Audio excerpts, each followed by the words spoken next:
पूरे देश भर में जो जो लोग किसानों के समर्थन में उपवास पे बैठे हैं उनको भी, और जो जो लोग किसानों के समर्थन में बैठे हैं किसी भी वजह से उपवास चाहे ना कर पाए उनको भी, सब लोगों को मेरा नमस्कार, सबको मेरा प्रणाम।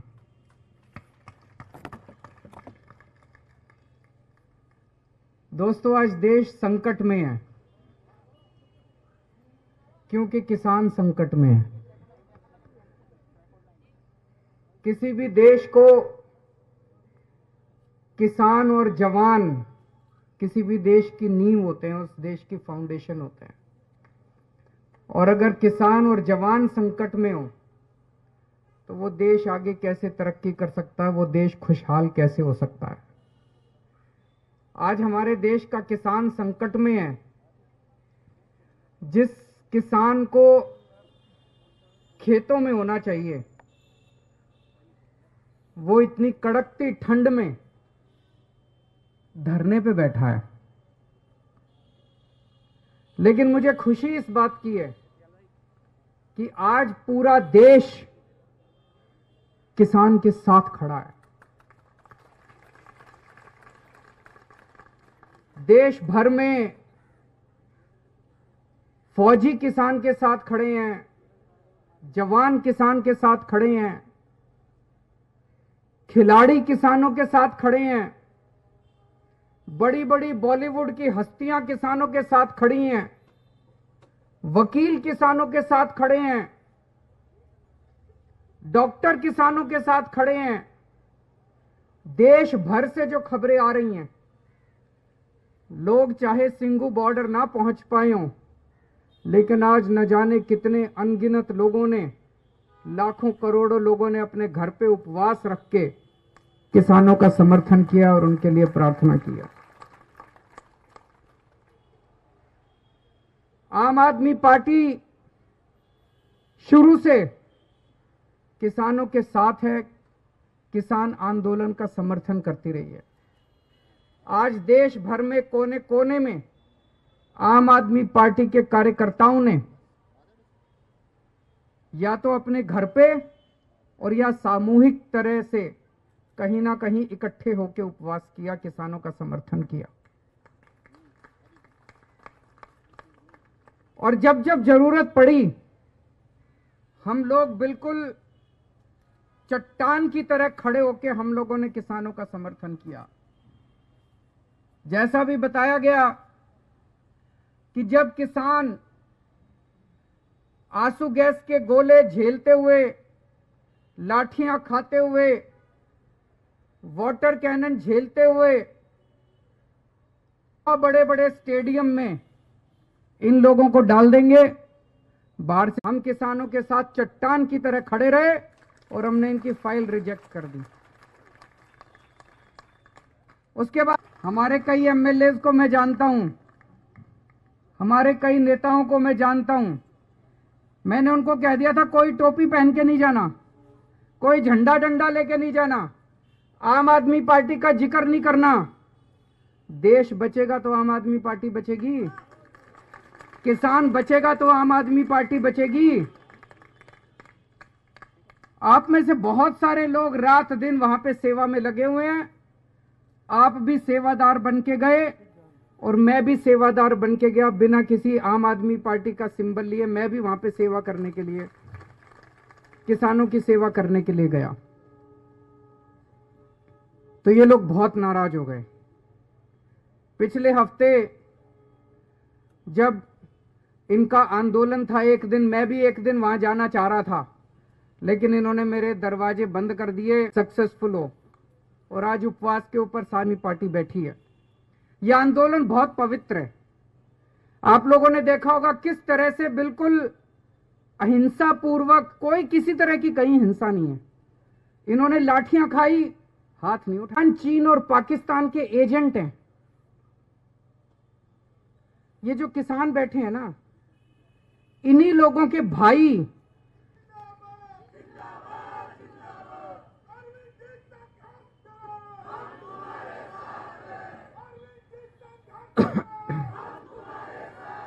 तो ये जितने नेता और ये जो लोग कह रहे हैं कि ये चीन और पाकिस्तान के, और आप ये सोच के देखो कितने ऐसे किसान हैं देश भर में, एक ही आदमी के दो बेटे, एक किसान बन गया और एक जवान बन गया। गलत तो नहीं कह रहा जी? ऐसे बहुत सारे लोग हैं, कितने परिवार हैं, एक बेटा फौज में और एक बेटा खेत में। अब जब वो फौज में बॉर्डर के ऊपर उनका बेटा सुनता है कि मेरे भाई को आतंकवादी कहा जा रहा है, जब वो सुनता है मेरे पिताजी को आतंकवादी कहा जा रहा है जो यहां सिंघू बॉर्डर पे बैठे हैं, तो उसके दिल पे क्या गुजरती होगी? ये सही नहीं हो रहा। जितने लोग ये राजनीति के तहत किसानों को गालियां दे रहे हैं, किसानों को भला बुरा बोल रहे हैं, मैं उनसे हाथ जोड़ के अपील करना चाहता हूं, ये बंद करें, गंदी राजनीति करना बंद करें। दूसरा, अभी जैसे काफी विस्तार में आपको समझाया गया, ये कानून केवल किसानों के खिलाफ नहीं है, ये कानून इस देश की आम जनता के खिलाफ है। इस कानून के आने से बेइंतहा महंगाई बढ़ेगी। इस कानून के अंदर महंगाई बढ़ने का लाइसेंस दिया गया है। महंगाई बढ़ना एक तरह से कानूनी जामा पहना दिया गया। मैं प्याज की जमाखोरी कर रखी है, करते हैं कि नहीं करते? महंगाई क्यों होती है? महंगाई इसलिए होती है, कुछ लोग सारा प्याज खरीद के जमा कर लेते हैं अपने स्टोर में, मार्केट में प्याज नहीं आता, मार्केट में प्याज की तंगी हो जाती है, इसलिए प्याज महंगा हो जाता है। दाल क्यों महंगी होती है? कुछ चंद पैसे में जब दाल आती है तो दाल सस्ती हो जाती है। यही करती है सरकार। अब इस कानून में लिखा है कि कोई भी आदमी कितनी भी जमाखोरी कर सकता है, ये अलाउड होगा। अभी तक जमाखोरी करना कानून में भी अपराध माना जाता था और शास्त्रों में भी पाप माना जाता था। किसी भी धर्म के शास्त्र उठा के देख लो, भाई साहब कहते थे जमाखोरी करना पाप है। पाप मानते थे, नहीं मानते थे? कानून में कहते थे अपराध है। तो जिन जिन लोगों के पास पैसे हैं वो तो 2-2, 3-3 साल तक सामान स्टोर करके रख लेंगे। कितनी महंगाई हो जाएगी, कितनी महंगाई हो जाएगी।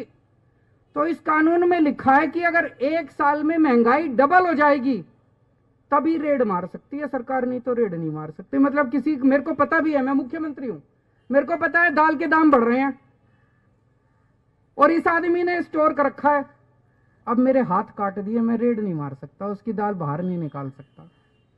उसमें लिखा है कि ₹1 किलो और अगली साल 100।